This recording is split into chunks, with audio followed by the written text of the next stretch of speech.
Assalamualaikum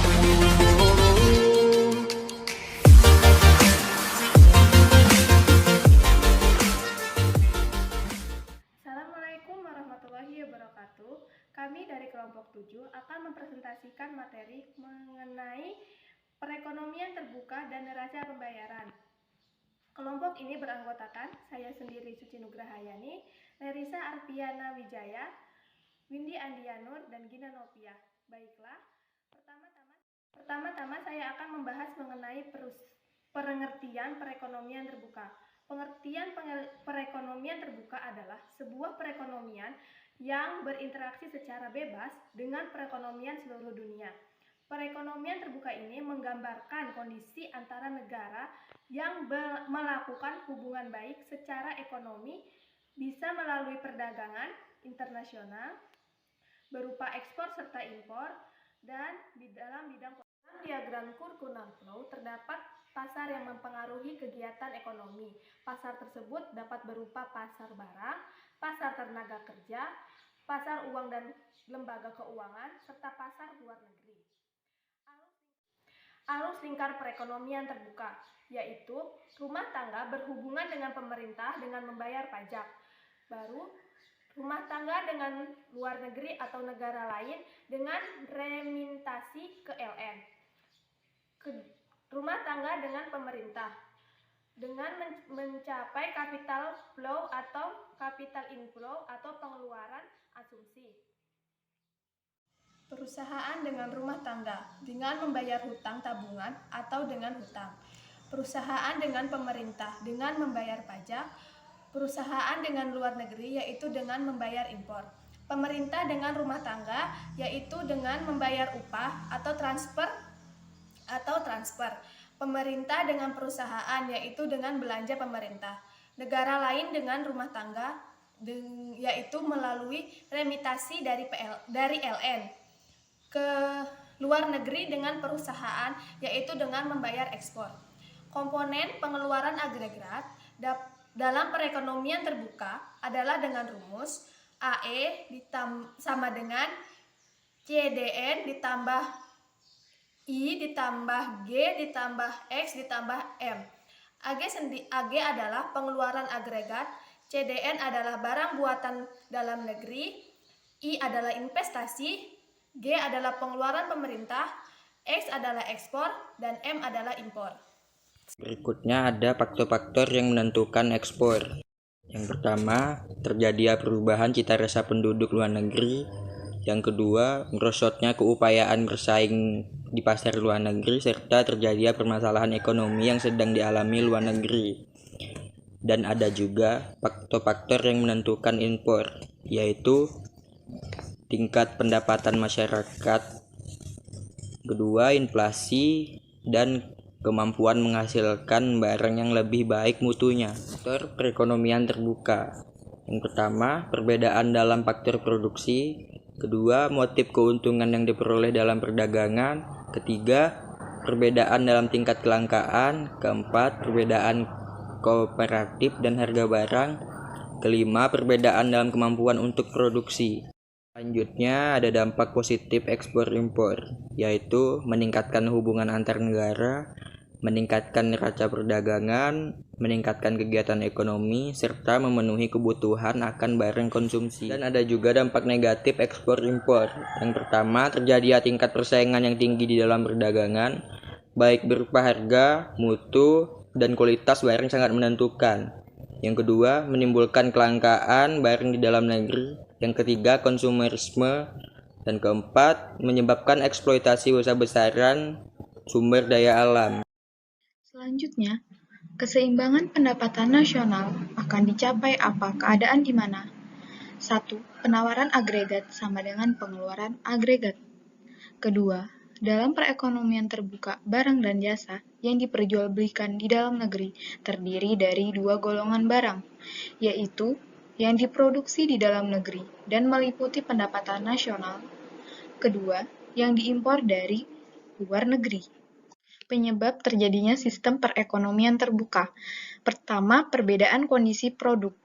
Misalkan ada salah satu negara yang mempunyai iklim tropis, tentunya memiliki kemampuan untuk memproduksi kopi dengan kualitas yang lebih maksimal, yang kemudian diperdagangkan keluar dan ditukarkan dengan berbagai macam barang dan jasa dari negara lain.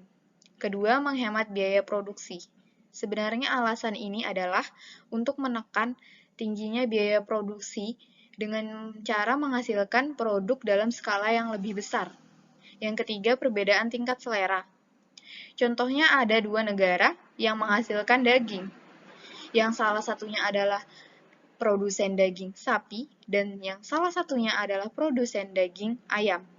Jika produsen daging sapi memiliki selera terhadap produsen daging ayam dan sebaliknya, tentu proses ekspor dan impor akan terjadi.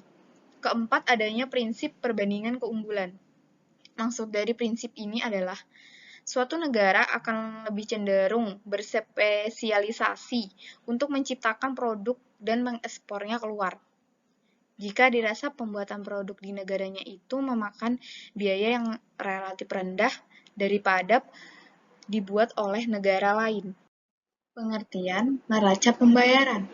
Menurut Balance of Payment Manual atau BPM yang diterbitkan IMF 1993, definisi neraca pembayaran internasional atau Balance of Payment adalah suatu catatan yang disusun secara sistematis tentang seluruh transaksi ekonomi yang meliputi perdagangan barang jasa, transfer keuangan dan moneter antara penduduk atau residen suatu negara dan penduduk luar negeri atau rest of the world untuk suatu periode tertentu, biasanya 1 tahun. Tujuan penyusunan neraca pembayaran. Pertama, mengetahui peranan sektor eksternal dalam perekonomian suatu negara. Kedua, mengetahui aliran sumber daya antar negara. Ketiga, mengetahui struktur ekonomi dan perdagangan suatu negara. Keempat, mengetahui permasalahan utang luar negeri suatu negara. Yang kelima, mengetahui perubahan posisi cadangan devisa suatu negara. Dan yang keenam, dipergunakan sebagai sumber data dan informasi dalam penyusunan anggaran devisa. Selanjutnya adalah komponen-komponen neraca pembayaran. Yang pertama ada neraca perdagangan atau balance of trade. Neraca perdagangan ialah daftar atau neraca yang berisi perbandingan antara besar nilai ekspor dan nilai impor suatu negara dalam jangka waktu 1 tahun. Yang kedua ada neraca jasa. Neraca jasa ialah neraca yang mencatat transaksi jasa yang diselenggarakan dan diterima suatu negara terhadap negara lain selama jangka waktu 1 tahun. Yang ketiga, neraca hasil modal. Neraca hasil modal ialah sebuah neraca yang mencatat semua pembayaran dan penerimaan bunga, dividen, upah tenaga asing, serta hadiah-hadiah dari luar negeri. Yang keempat, neraca lalu lintas modal atau capital account.